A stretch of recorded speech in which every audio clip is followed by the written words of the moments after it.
जय महाकाल। ओम नमो पार्वती पते। हर हर हर महादेव। और मंदिर से आज हम स्टेप बाय स्टेप बताएंगे आपको कि कैसे आपको उपाय करने हैं। अब तक आप जस्ट सुनते थे उपाय, आज आप देखोगे कहाँ छोटी छोटी गलती होती है। उन सब गलतियों से आज हमें बचना है। 30 जुलाई को आपका पसंदीदा महीना, भोलेनाथ का पसंदीदा महीना, तो उसके अंदर हमने पूरे जीवन भर की कृपा कैसे पानी है। और 3 अगस्त को पहला सावन का सोमवार आने वाला है, तो बिल्कुल भी चूक ना करें, वीडियो को अंत तक देखें। पैसे जिनके रुके हुए हैं या पैसा नहीं आ रहा, तो उसके लिए क्या उपाय करना चाहिए? उसके लिए देखिए, 1 चावल का दाना करेंगे कर्जा मुक्त, पैसे की अपार कृपा। किसी जातक के कर्जा है, 3 ताली करेंगी आपकी बेड़ा पार। जिन लोग जो कर्म कर रहे हैं उसका फल नहीं मिल पा रहा, जिन लोगों की लेबर नहीं टिकती, जिनका लोहे का काम है वो शनि से रिलेटेड है, जिन जातकों का बुद्ध खराब है, वाणी पर कंट्रोल नहीं है, स्पीच में प्रॉब्लम है या कारोबार नहीं चल रहा, जो जातक मेंटली डिस्टर्ब है या डिप्रेशन में है, वो भगवान भोलेनाथ को, और जिन जातकों की शादी नहीं होती, वो भी बृहस्पति है। अरे वाह, गुरु अपना सॉलिड करना है। सावन के महीने में परहेज क्या करनी है और आपने बोलना क्या है। आपने बहुत इंपॉर्टेंट बात बताई कि जितने भी फूल पुष्प चढ़ाने हो। मैं विकास आज आप सबका स्वागत कर रहा हूं। कहां पे? जी हाँ, आज मैं कहां खड़ा हूं? सीधा शिव मंदिर में। आप लोगों के लिए ये आज का बड़ा ही स्पेशल एपिसोड है, क्योंकि आज के इस एपिसोड में आपके लिए सावन स्पेशल एपिसोड पेश कर रहे हैं। और मेरे साथ जो हमारे स्पेशल गेस्ट है ना, आप पहले भी उनको देख चुके हो, बहुत ही जबरदस्त पॉडकास्ट था उनका, राहुल शास्त्री जी का। जी हाँ, आप लोगों ने बहुत पसंद किया उनका एपिसोड, तो आज हम उनको सीधा लेके आए हैं इधर से, मंदिर से। और मंदिर से आज हम स्टेप बाय स्टेप बताएंगे आपको कि कैसे आपको उपाय करने हैं। अब तक आप जस्ट सुनते थे उपाय, आज आप देखोगे, महसूस करोगे कहाँ छोटी छोटी गलती होती है। उन सब गलतियों से आज हमें बचना है। चलिए स्टार्ट करते हैं आज का बहुत जबरदस्त एपिसोड।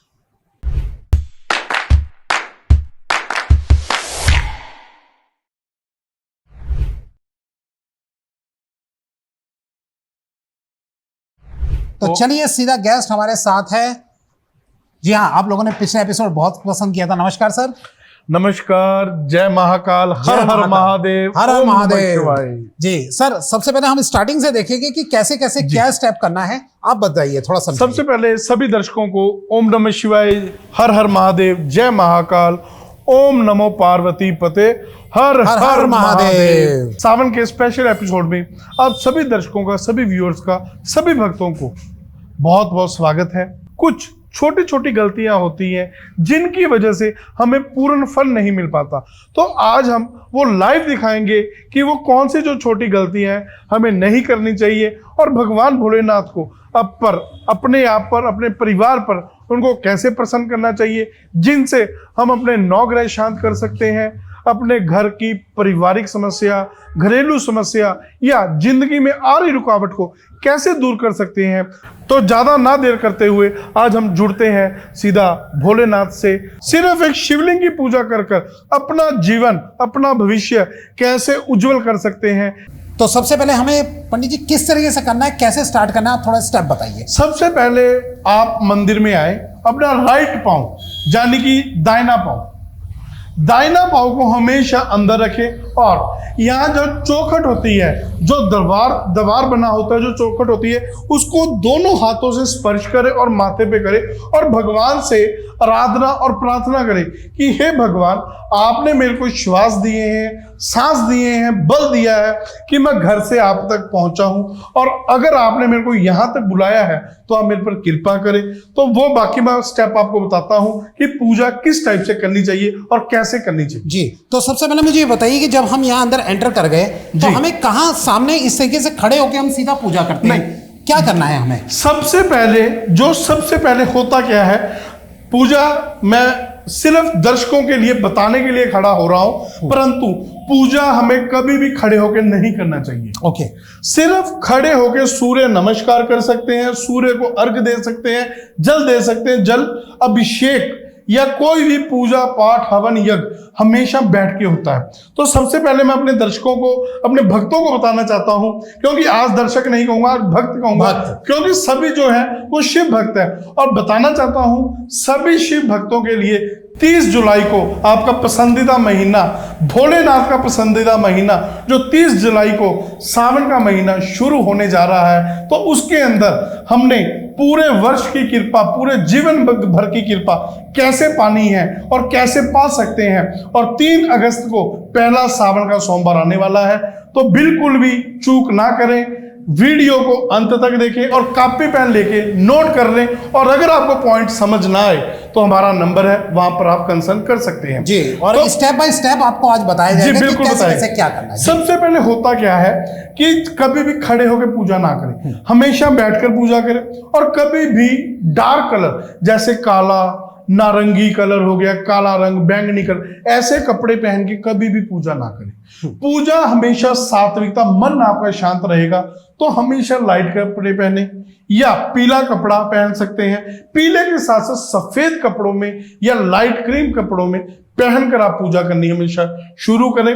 जैसे आज हम पहन के खड़े और कॉम्बिनेशन भी बहुत अच्छा है, ये भगवान भोलेनाथ की कृपा जी। तो होता ये जो, जैसे मैं आपको कहूंगा ये दिखाएं, ये जो शिवलिंग होती है, सबसे पहले जो इसकी जल धारा है, कभी भी जल धारा के सामने नहीं खड़ा होना चाहिए। अच्छा, जैसे यहाँ लोग खड़े होके करते हैं। हाँ, बिल्कुल नहीं करना चाहिए, ना साइड पे खड़े होना चाहिए। अच्छा, जिस तरफ जल धारा जा रही है, आपका मुख उस तरफ होना चाहिए। ओके, थोड़ा सा और इजी कर देते। जल धारा मतलब जो यहाँ से बह रहा है। बिल्कुल, जो जल जा रहा है, हमें मुख यहाँ की तरफ रखना है, सामने की तरफ, बिल्कुल इनके पीछे पे खड़े होना है। और पीछे खड़े होके जल धारा का जिस तरफ मुख, हमारा मुख होना चाहिए, और जल धारा के जिस तरफ हमारा मुख होगा उसके लेफ्ट हैंड, जो लेफ्ट हैंड होगा वहां पर गणेश जी हैं, और इनके राइट में कार्तिकेय हैं, बीच में इनकी पुत्री अशोक सुंदरी है, और जो ये पूरा गोला है जहां पे ये नाग है, ये पार्वती माता के हस्त कमल है, और ये ऊपर शिवलिंग है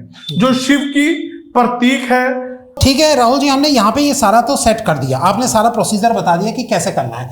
अब बताओ कैसे स्टार्ट करें, क्या पूजा करें। सबसे पहले एक बात मैं साथ साथ बताता जाऊंगा, सिर्फ जो जल है वो हम तांबे की गड़वी में अर्पण कर सकते हैं, अभिषेक कर सकते हैं। दूध और दही कभी भी तांबे की गड़वी में भोलेनाथ को नहीं अर्पण करना चाहिए, सिर्फ जल कर सकते हैं। अच्छा। तो सबसे पहले क्या करना होगा, कहते हैं, कहा गया है हमारे शास्त्रों में, सबसे पहले सुमरिए गौरी पुत्र गणेश, पांचों देव रक्षा करे ब्रह्मा विष्णु महेश। तो गणपति गणेश काटो कलेश, सर्वप्रथम 33 कोटि देवी देवता है, कई 33 करोड़ कहते हैं, 33 कोटि देवी देवता है।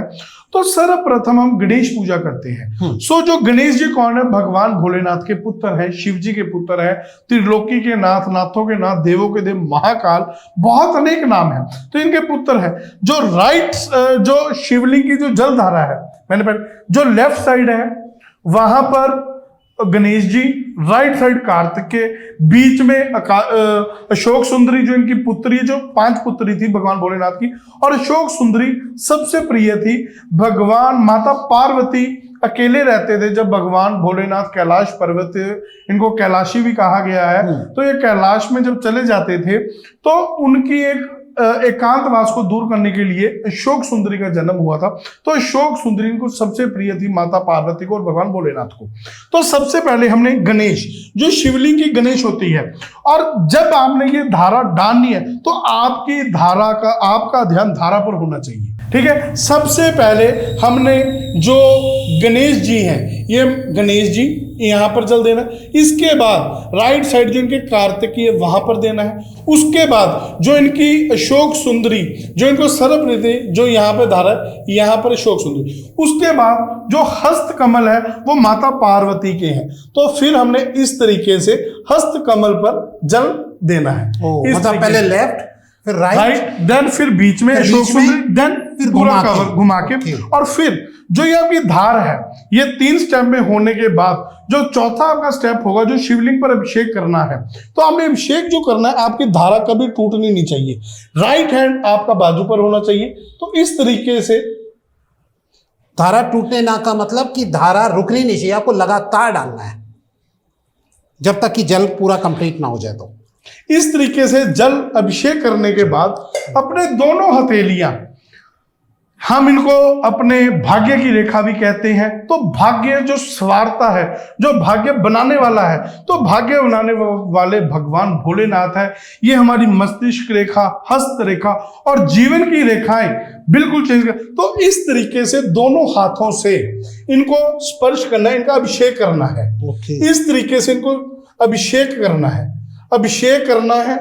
देन दोनों हाथों से अभिषेक करना है। उसके बाद इनको जो सर्वप्रिय है, जो दूध, क्योंकि दूध ठंडा होता है, अगर साइंटिफिकली अगर जाए तो इसमें बहुत हीट है, राइट। जो शिवलिंग है, इस जो शिव का ये प्रतीक है, तो ये बहुत हीट है। तो इसको ठंडा करने के लिए, इसकी पॉजिटिव वाइब्स के लिए, इसकी ऑरा को इनटेक करने के लिए जल धारा और जल दिया जाता है। और ठंडी चीजें, कभी भी आपने देखा होगा शिवलिंग पर गर्म चीजें नहीं होती। यहाँ पर भांग, धतूरा, ठीक है, या चंदन का लेप होता है। चंदन ठंडा होता है, भगवान भोलेनाथ को सबसे जो प्रिय तिलक है चंदन है, तो चंदन का लेप लगता है। तो वो क्या होता है, जो ठंडी चीजें भगवान भोलेनाथ को कहने हैं बहुत प्रिय। उसके बाद हमने उसी तरीके से जो दूध का अभिषेक है वो प्रॉपर इस तरीके से इस धारा में करना है और इस तरीके के साथ ओम नमः शिवाय, ओम नमः शिवाय के जाप करना है। ओम नमः शिवाय, ओम नमः शिवाय, ओम नमः शिवाय, ओम नमः शिवाय, ओम नमः शिवाय, ओम नमः शिवाय, ओम नमः शिवाय, ओम नमः शिवाय। इस करने के बाद, इसके बाद आपने फिर तिलक लगाना है, त्रिपुंड बनाना है, ठीक है। जो त्रिपुंड है, जो तीन हमारे आज्ञा चक्र कह सकते हैं, जो लौकिक शक्ति क्रिएट होती है, जो हमारी वाइब्स एक्टिवेट होती है, इन त्रिपुंड से 6 सेंस 7 चक्रास हमारे एक्टिवेट होते हैं। बनाना कैसे है, तो ये 3 उंगली लेनी है, ठीक है। ओके। अनामिका और अनामिका लेनी है, मध्यमा लेनी है, ठीक है, और फर्स्ट फिंगर। ये तीनों उंगलियां हमारे लेने के बाद तो इनको इस तरीके से चंदन ये लेना है।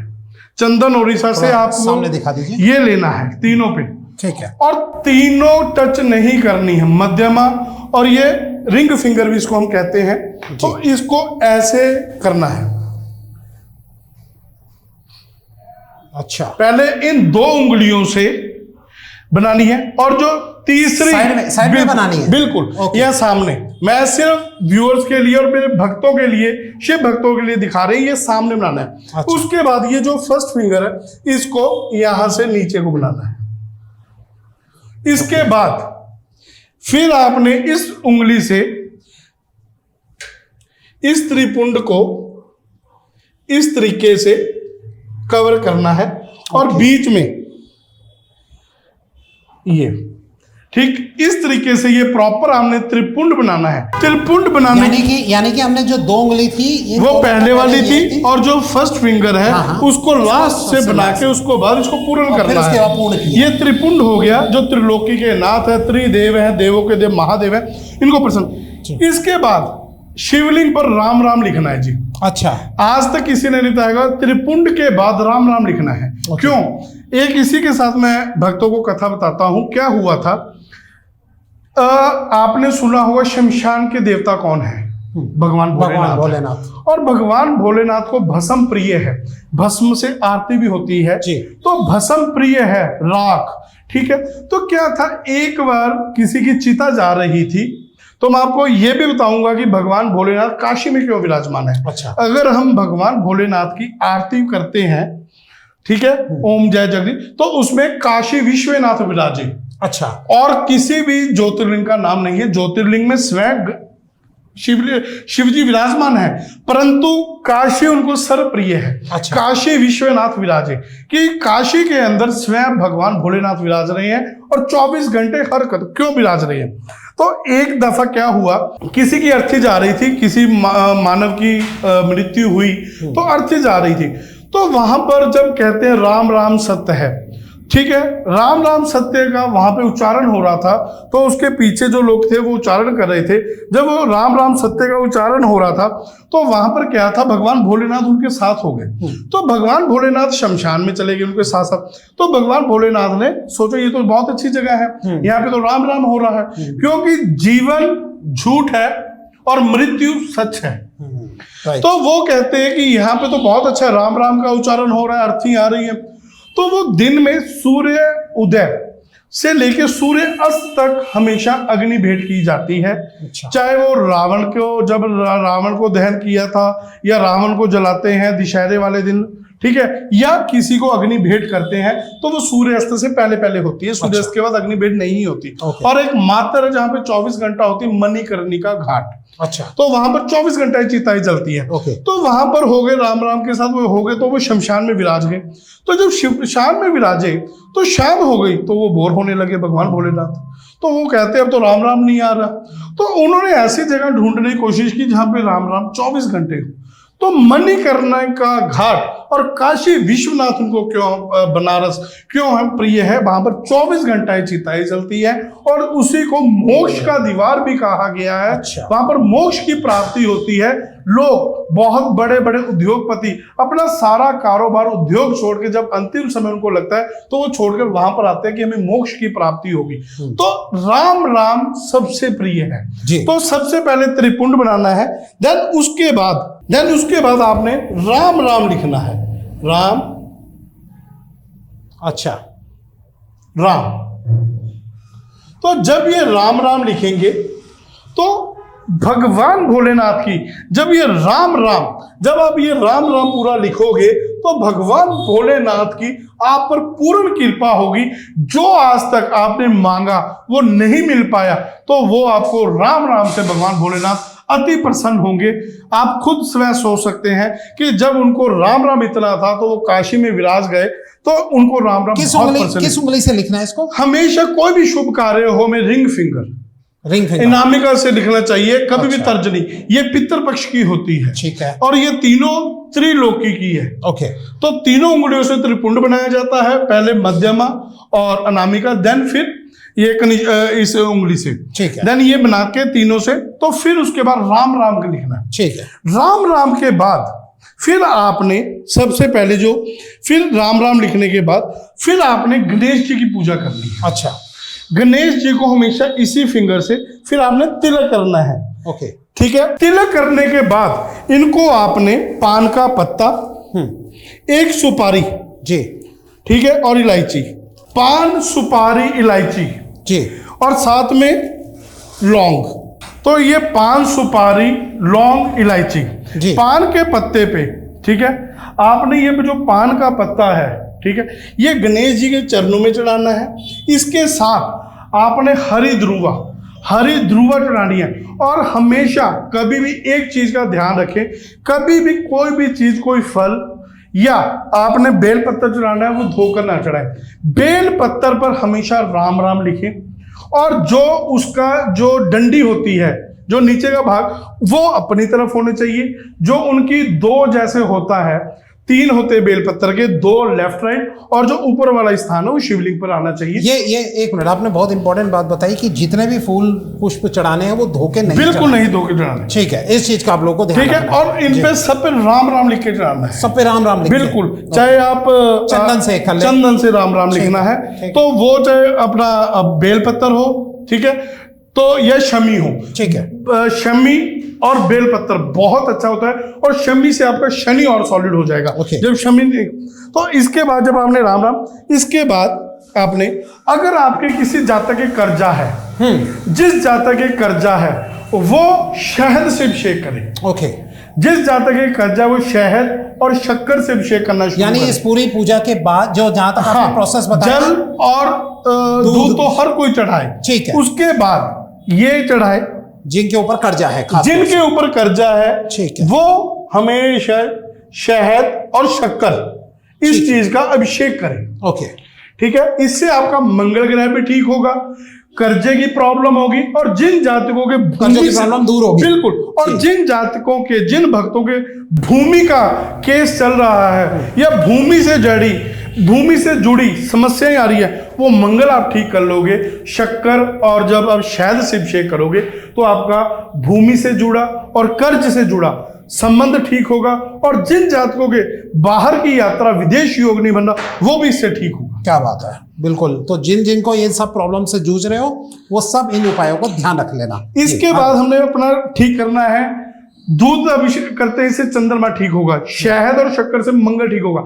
इसके बाद हमने बुध ठीक करना है। बुध के लिए आपने हरे साबुत मूंग ले सकते हो और एक इलायची। अच्छा, एक इलायची करेगी आपका बेड़ा पार। बुध बनिया होता है, बुध कारोबार होता है, बुध वाणी होता है। जो लोग हकलाते हैं, जो जातक हकलाते हैं, रुक रुक के बोलते हैं, उन जातकों का कुंडली चेक करें, बुध वीक होगा। तो बुध को सॉलिड करने के लिए हरी ध्रुवा या हरे साबुत मूंग और इलायची, ये भगवान भोलेनाथ को हमेशा इस तरीके से आपने इनको अर्पण करना है। अपनी 2 उंगलियां, तीन से 2 उंगलियां, एक अंगूठे से हमेशा इस तरीके से अपने भाव से इनको अर्पण करें। ठीक है, ठीक है। अच्छा, थोड़ा आगे बढ़ने से पहले मैं ये पूछना चाहूंगा कि ये सब जो प्रोसेस आप बता रहे हैं, ये सावन में कब कब करना है? ये सबसे प्रिय सावन का महीना तो पूरा भोलेनाथ को, क्योंकि अच्छा, भगवान विष्णु क्या है, योग निद्रा में चले जाते हैं। जो सृष्टि का पालन करते हैं वो भगवान विष्णु करते हैं। तो सावन के महीने से वो योग निद्रा में चले जाते हैं, तो तब तक जो सृष्टि का पालन करते हैं वो भगवान भोलेनाथ स्वयं करते हैं। इसके साथ बहुत पुरानी कथा है। भगवान भोलेनाथ सावन महीने में अपने ससुराल में फर्स्ट टाइम जब धरती पर आए थे, तो वो सावन महीने में आए थे। तो तब उनको सावन महीना प्रिय है और वो सावन में साक्षात भूमि पर विराजमान है। तो ये डेली ही हमें सावन के महीने में करना चाहिए। बिल्कुल, और डेली नहीं कर सकते, एटलीस्ट सोमवार को करना चाहिए। ठीक है। तो दूसरा, इसी सावन के महीने में माता पार्वती ने भगवान भोलेनाथ को पाने के लिए सावन के सोमवार के व्रत किए थे, पूजा आराधना की थी। ओके, ठीक है, ठीक है। तो सावन का बहुत महत्व है। तो इसी में समुद्र मंथन हुआ था, जिसमें से जल भी निकला, अमृत भी निकला था और विष भी निकला था। और जो विष था, सृष्टि को बचाने के लिए भगवान भोलेनाथ ने पिया। और इसी के दौरान जिनको भगवान नीलकंठ कहा जाता है, तो उनका कंठ नीला हो गया था। तो उनका कंठ और पूरी बॉडी नीली हो गई थी। मैं इसके साथ ये भी बताता हूं, तो इनको जल क्यों प्रिय है। तो जब इनका कंठ नीला हो गया था, तो इनके बॉडी में से हीट निकल रही थी, क्योंकि विष था। सृष्टि को बचाने के लिए इन्होंने विष का प्याला पिया था, तो इनको नीलकंठ कहा गया था। तो पूरी बॉडी, तो इनकी जो वो गर्माहट थी उसको कम करने के लिए दूध से अभिषेक किया गया, जल से अभिषेक किया गया, गंगा जल से अभिषेक किया गया। ओके, ठीक है। तो आप पानी के में गंगा जल का साथ मिलन करके भी आप इसे अभिषेक करते हैं। और दूसरी बात एक और बताता हूं, जो भी आप जल लेके आते हैं वो अपने घर का लेके आए। अच्छा। मंदिर से जल लोगे तो आपके ऋण हो जाएगा। ओ अच्छा, बिल्कुल होगा जी।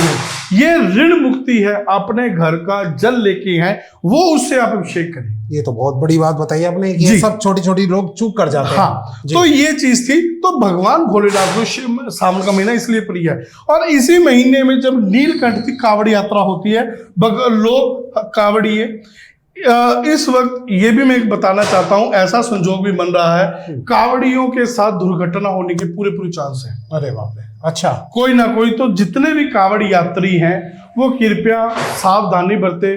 कोई बारिश का मौसम या कुछ वहां पर प्रकृति की वजह से कोई ना कोई आफता जरूर आ सकती है। सो अपना संवेदनशील रहें, इस चीज से आप मजाक ना करें, प्रकृति से छेड़छाड़ ना करें, और सही ढंग से आप भगवान भोलेनाथ के जा रहे हैं तो उनकी पूजा पाठ अपने भाव ध्यान से करें। अच्छा, तो नीलकंठ में जैसे कावड़िए जाते हैं, तो वहां पर जो नीलकंठ था उत्तराखंड में है। अच्छा। ये हरिद्वार से ऊपर है। तो कई लोग पैदल जाते हैं कावड़ लेके, और कई सीधे गाड़ियों में या किसी साधन से। तो वहां पर इस महीने में भगवान को सिर्फ गंगा जल चढ़ता है। सिर्फ गंगा जल, बिल्कुल। कावड़िए गंगा जल भर के लेके आते हैं। तो वो गंगा से कई लोग अपने गांव के शहर के मंदिर में लेके आते हैं, कई लोग नीलकंठ जाते हैं। तो वहां पर बहुत भारी मेला भी लगता है। अच्छा, तो ये इसीलिए लगता है, सावन के महीने में उन्होंने विष पिया था। ओके, तो वो नीलकंठ का महीना,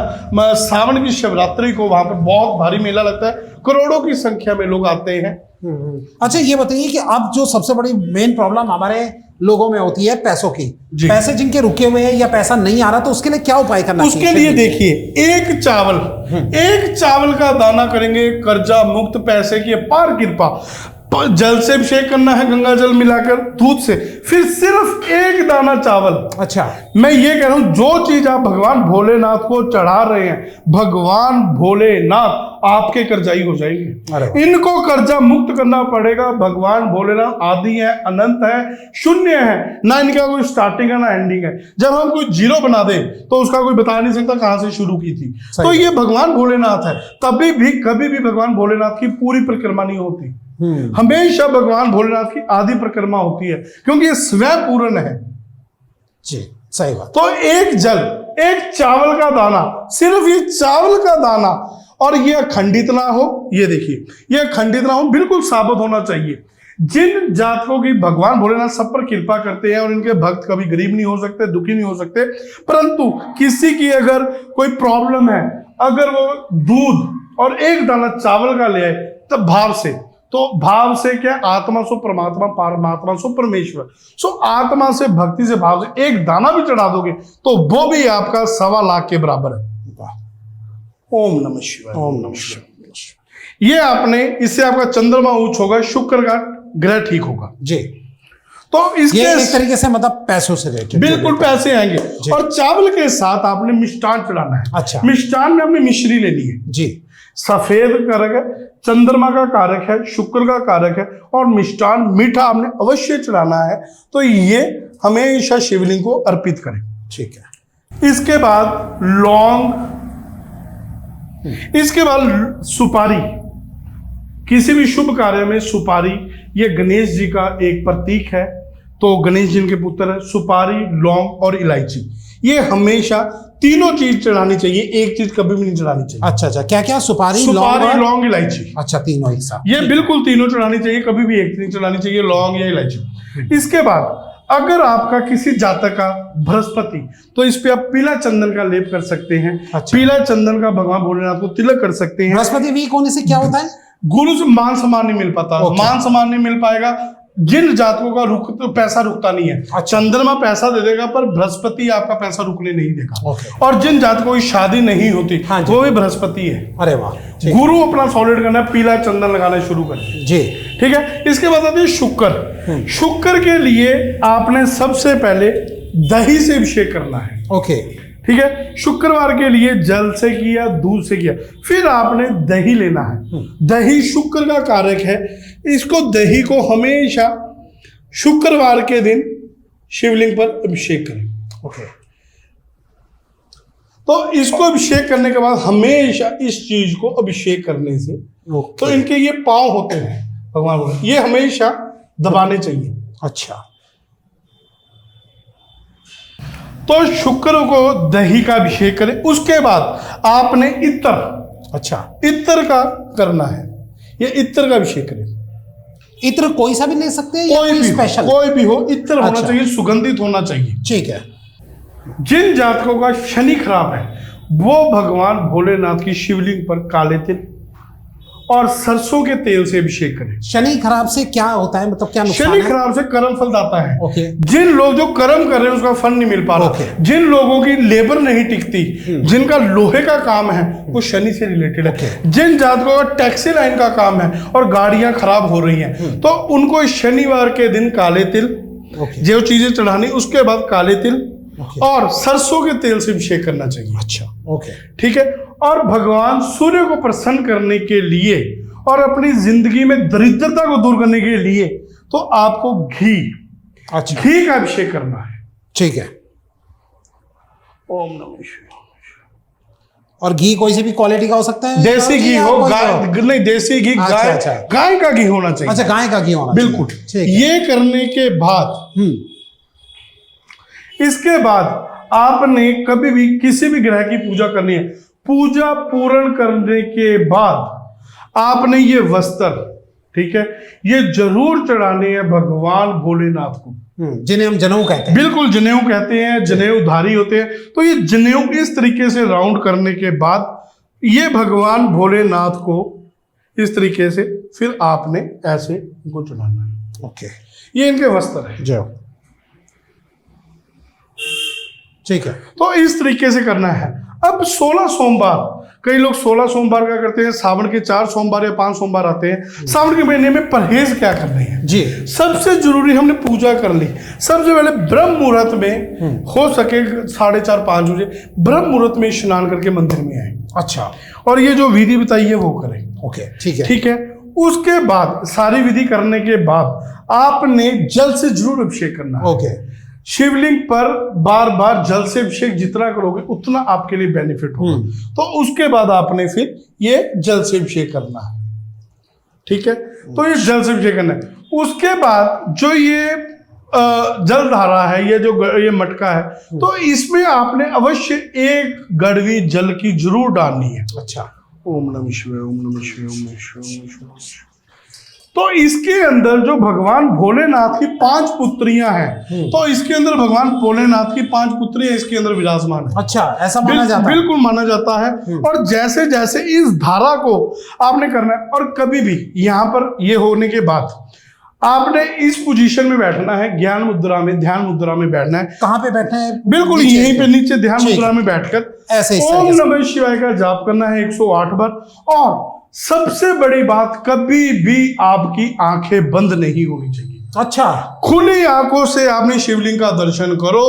आंखें बंद करके इंसान कहां भी खो सकता है, परंतु जब आंखें खुली उसको बॉडी रूप से, अध्यात्म से, प्राकृतिक रूप से, हर तरीके से यहाँ पर जुड़ेगा। जो उसका एनवायरनमेंट है, उसकी जो बॉडी है वो बहुत ही अच्छी होगी और उसका ध्यान पूरा केंद्रित होगा। तो हमेशा आंखें खोलकर ध्यान केंद्र मुद्रा में आपने भगवान भोलेनाथ की आराधना करनी है। वाह, करने के बाद 3 ताली करेंगी आपकी बेड़ा पार। 3 ताली। 3 कौन सी? 3 ताली जी। सबसे पहले आपने पहली ताली, पहले ताली मानेगा, इसको ऐसे टच करना है कि भगवान भोलेनाथ, हे त्रिलोकी के नाथ, मैं आपकी शरण में हूं। फिर दूसरी ताली आपकी विश की होनी चाहिए। दूसरी ताली आपकी विश की, आपने अपनी विश बोलनी है कि हे भोलेनाथ, मैं आपकी शरण में हूं और आप मेरे पे इतनी कृपा कर दो कि जो मैं चीज चाहता हूं वो मैं ग्रहण कर लूं या मेरे को हासिल हो जाए। आपकी कोई भी प्रॉब्लम हो सकती है, बताएं, और उस प्रॉब्लम को बिल्कुल गुप्त रखें, किसी से शेयर मत करें। ताली बजाने के बाद बिल्कुल बताएं। ठीक है। तीसरी ताली कि मेरे को आप अपनी शरण में रखें। अच्छा, हमेशा आप मेरे को अपनी शरण में रखें, आप मेरे को अपने चरणों में लिपेटे रहें, आप मेरे को अपने चरणों में रखें, अपने चरणों में हमेशा स्थान दें और आप मेरे को अपनी शरण में रखें। वाह, कि मैं आपकी भक्ति करता रहूं।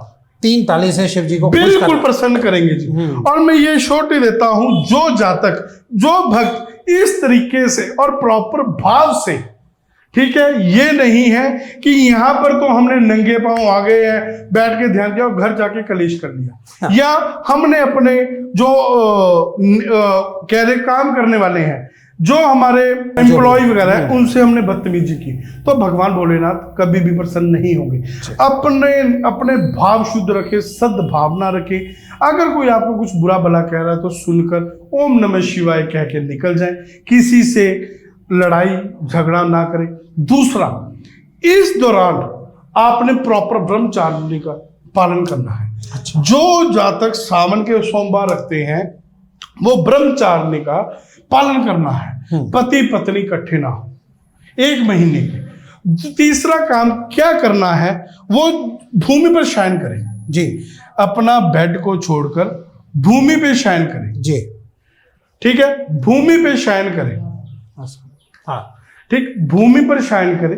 इस तरीके से आपने परहेज, भूमि पे शयन मींस की जमीन पर अपना, जमीन के ऊपर अपना कुछ लगा के तकिया तब सोए, लेटे, सोए, वहीं पे रहें और वहीं पे से हमने बेड को त्याग करें सावन के महीने में। ओके। बैंगन शनिवार के दिन सावन के महीने में अवश्य चढ़ाएं। अच्छा। बैंगन से आपका शनि इतना सॉलिड हो जाएगा, आपने कभी सोचा नहीं होगा। शनिवार के दिन बैंगन आप शिवलिंग पर चढ़ाएं, परंतु पूरे सावन के महीने में बैंगन का खाए ना। अच्छा, खाना नहीं है? बिल्कुल खाना नहीं है। ओके। और जो चीज भगवान भोलेनाथ को प्रिय है जी, वो चीज आप भगवान भोलेनाथ को अर्पण करें। फल की इच्छा के लिए उन चीजों का त्याग करें जी, जैसे दही, दूध, इस तरीके की चीजें आप भगवान भोलेनाथ से प्रार्थना कर कर, आराधना कर कर उनका त्याग करें कि मैं आपकी शरण में हूं, आप मेरे को शक्ति दे और इन चीजों का त्याग करें और सात्विकता का पालन करें। ओके। लहसुन, प्याज, अगर आप सोमवार का व्रत कर रहे हो, सोमवार के दिन तो चलो आप मीठी रोटी खा रहे हो, बढ़िया है, परंतु जो पूरा महीना है लहसुन प्याज से परहेज करें। ठीक है, ठीक है, ये चीज आप करें। उसके बाद मैं आपको कुछ ग्रहों की शांति के लिए कुछ उपाय बताता हूँ जी। जिन जातकों के कर्जा है वो गन्ने के रस से अभिषेक करना शुरू कर दे। अच्छा, गन्ने के रस से अभिषेक कर दे। ठीक है। जिन जातकों का मंगल, भूमि से रिलेटेड प्रॉब्लम है, कर्जे से रिलेटेड प्रॉब्लम है, विदेश से जुड़ी समस्या है, वो लोग अनार के जूस से अभिषेक करें। बिल्कुल, अनार के जूस से अभिषेक करें। ओके। जिन जातकों का बुद्ध खराब है, वाणी पर कंट्रोल नहीं है, या हकला रहे हैं, स्पीच में प्रॉब्लम है, या कारोबार नहीं चल रहा, वो बेल का जूस आता है। अच्छा। बेल भगवान भोलेनाथ को बहुत प्रिय है। बुधवार के दिन बेल के जूस का अभिषेक करें। ठीक है राहुल जी, ये जितने भी आपने ये जो चीजें बताई है, क्या ये हम बाहर से निकलवा के जूस ला सकते हैं? नहीं, बिल्कुल आ सकते हैं। ये हो सके तो घर से करें, या बाहर पर बर्तन धुलवा कर उनको कहें कि भगवान भोलेनाथ को, क्योंकि देखिए सबकी श्रद्धा साफ सुथरा से, ठीक है, साफ सुथरा उनको भाव के साथ लेके आए और अर्पण करें जी। और हमेशा अंत में ये सब चीजें हैं जिन जातकों के मेंटली डिस्टर्ब है, जो जातक मेंटली डिस्टर्ब है या डिप्रेशन में है, वो भगवान भोलेनाथ को लीची का जूस चढ़ाएं। अच्छा, लीची का जूस, उससे आपका राहु बहुत सॉलिड होने वाला है। लीची का जूस आप चढ़ाएंगे, वो सॉलिड होगा जी। और अंत में सभी चीजें करने के बाद भगवान भोलेनाथ से तीसरी ताली मारकर आज्ञा ले और उनको बताएं, और हमेशा उनके पांव पकड़कर अपने मस्तिष्क को टच करें। सबसे आखिरी में, अंत में बिल्कुल अपने मस्तिष्क को टच करें और खुद कहें कि मेरे भाग्य की रेखा, मेरे भाग्य को उज्जवल करे, भाग्य को चमकाए जो मेरी जिंदगी में। और आपने बोलना क्या है कि मैं कोड़ी हूं, दरिद्रता है, ठीक है, पापी हूं, अन्यायी हूं, बुरा हूं, परंतु आपकी शरण में हूं, तो आप मेरे पर कृपा करें, मेरे पापों को माफ करें, पापों से मुक्त करें और मेरी जिंदगी में उज्जवलता लाएं। और ओम नमः शिवाय का जाप करते रहें। जब भी आपको समय लगता है सावन के महीने में, हर वक्त जब भी आपको लगता है ओम नमः शिवाय, ओम नमः शिवाय, जय महाकाल, ओम नमो पार्वती पते, हर हर महादेव का जाप करता रहे। ऐसे करने से भगवान भोलेनाथ की आप असीम कृपा पा सकते हैं। असीम कृपा पाकर आप अपने जीवन को उज्जवल बना सकते हैं और भविष्य को अंधकार से निकाल सकते हैं। जय महाकाल, जय महाकाल, ओम नमः शिवाय। राहुल जी, आपने बहुत ही बढ़िया तरीके से एक एक प्रोसेस बताया। आई थिंक आप सब लोग जो है बिल्कुल सेटिस्फाई हो गए होंगे, लेकिन फिर भी अगर कोई क्वेश्चन आपका बाकी है तो कमेंट जरूर करना। बस चलते थे एक चीज बता दीजिए, जैसे अगर कोई घर में, ससुराल में इस तरीके कोई परेशानी में है, या बच्चा उनका थोड़ा परेशान कर रहा है, सही से पढ़ नहीं रहा, तो एक घर की एक जो वाइफ, जो कि एक औरत है, वो क्या उपाय करे इसके अंदर, ये बताइए। सबसे मंगला पार्वती स्तोत्र का पाठ करना शुरू कर। यहाँ पे बैठ के ये सब करने के बाद बिल्कुल सामने यहाँ पर बैठकर या अपने घर के मंदिर में मंगला पार्वती स्तोत्र का पाठ करना शुरू कर दे। आपके हर काम मंगल हो जाएंगे। पति पत्नी में नहीं बन रही है शिव गौरी, तो आप शिव गौरी की आराधना कर रहे हैं, भगवान भोलेनाथ पार्वती के पति हैं, तो आपकी जो जिंदगी है वो तो स्वर्ग वैसे ही बन जाएगी। अच्छा, एक बात और कि औरत को कर लेना चाहिए शिवलिंग? बिल्कुल करना लोगों का थोड़ा नो, ये बिल्कुल है। देखो, हनुमान जी की सेवा स्त्री को नहीं करना चाहिए, ठीक है, भगवान शिव को तो करना चाहिए जी। और पार्वती को जितना आप खुश करेंगे, क्योंकि पार्वती के कहने में शिव जी है। बहुत सी कथाएं हैं, पुरानी कथाएं हैं कि भगवान भोलेनाथ, जो ये रावण की सोने की लंका थी, आपको पता है ये किसकी थी? ये भगवान भोलेनाथ का घर था। अच्छा, ये शिव जी के जिद पे बनाया था, पार्वती की जिद पे। तो भगवान भोलेनाथ ने बोला हम तो बियाबाद जंगलों में घट घट के वासी है, बियाबाद जंगलों में, परंतु पार्वती 3 हट होते हैं, त्रिया हट, बाल हट, योग हट। तो त्रिया थी, स्त्री थे, तो उन्होंने हट कर लिया। जब पार्वती माता ने हट कर लिया, मेरे को घर बनाना चाहिए सबसे सुंदर हो, तो भगवान भोलेनाथ कहते हैं ना, किस्मत से अधिक भाग्य से ज्यादा और समय से पहले नहीं मिलता। ठीक है, हम अपने जीवन को सुधार सकते हैं, आ रही पीड़ाओं को दूर कर सकते हैं, परंतु बदल नहीं सकते। जो चीज आपके लिखी है पर वो नहीं मिल रही, वो ले सकते हैं। तो ये ज्योतिष का सिद्धांत है जी। तो क्या था, भगवान माता पार्वती बहुत जिद करती है, हट कर लेती है, तो भगवान भोलेनाथ परेशान हो जाते, क्या करें? तो भगवान भोलेनाथ सोने का महल बना देते हैं। अच्छा, जो लंका थी। तो तो फिर अब भगवान भोलेनाथ सोने का महल बनाते हैं, वही बात किस्मत की आती है। तो क्या था फिर, वो सबसे ज्ञाता पंडित एक थे उस वक्त का। अच्छा। कि उस वक्त का सबसे ज्ञाता पंडित कौन है, वो रावण थे। रावण था। तो वो रावण को बुलाते हैं, तो रावण आते हैं, और रावण जब पूजा करने के लिए आते हैं तो वो आकर अब भगवान भोलेनाथ कहते हैं जो मांगोगे ब्राह्मण को देना चाहिए और ब्राह्मण को हमेशा खुश रखना चाहिए। तो ये भी हमारी जिंदगी में ऋण होता है। अच्छा। तो ये गुरु का ऋण है और गुरु ब्राह्मण ही होता है। तो क्या था कि वो कहते मांगो जो मांगना है, कहते भोलेनाथ नहीं दे सको। तो उन्होंने पूजा कराने के बाद संकल्प के अंदर उनका महल बनता। राम बचे क्यों थे, इसी के साथ राम बचे क्यों थे, जो था वो उसमें खुश थे। रावण मरा क्यों था, जो नहीं था उसकी समीक्षा में ही वो था। ओके। जो है वो पर्याप्त नहीं था, जो नहीं है उसको पर्याप्त करना चाहता था। राम के पास जो था वो पर्याप्त था और रावण के पास जो नहीं था वो लेना चाहता था। तो उसने भगवान भोलेनाथ का सोने का महल मांग लिया और दे दिया उन्होंने दे दिया। और वो वहां पर संकल्प हुआ था और वो ना नहीं कर सकते। तो कहने का भाव, तो भगवान पार्वती को, माता पार्वती को भगवान बोले कि देवी तेरे भाग्य में मेरे साथ बियाबान जंगलों में कैलाश में वन भक्त करना ही है, तो ये इनको देते हैं। तो वो जो महल था उनके लिए बनाया, तो वो उनको दक्षिणा के रूप में दे दिया। बहुत बहुत धन्यवाद, थैंक यू सो मच। और थोड़ा अब मंदिर में जो है और भी कुछ एक्टिविटी स्टार्ट हो रही है, तो जिसकी वजह से हमारा शूट अब यहीं तक ही है, लेकिन हमने जितना भी हमने दिखा सके हमने सब चीजें, सारे प्रोसेस दिखा दिया। तो आई थिंक आप सबको ये पॉडकास्ट बहुत ही पसंद आया होगा।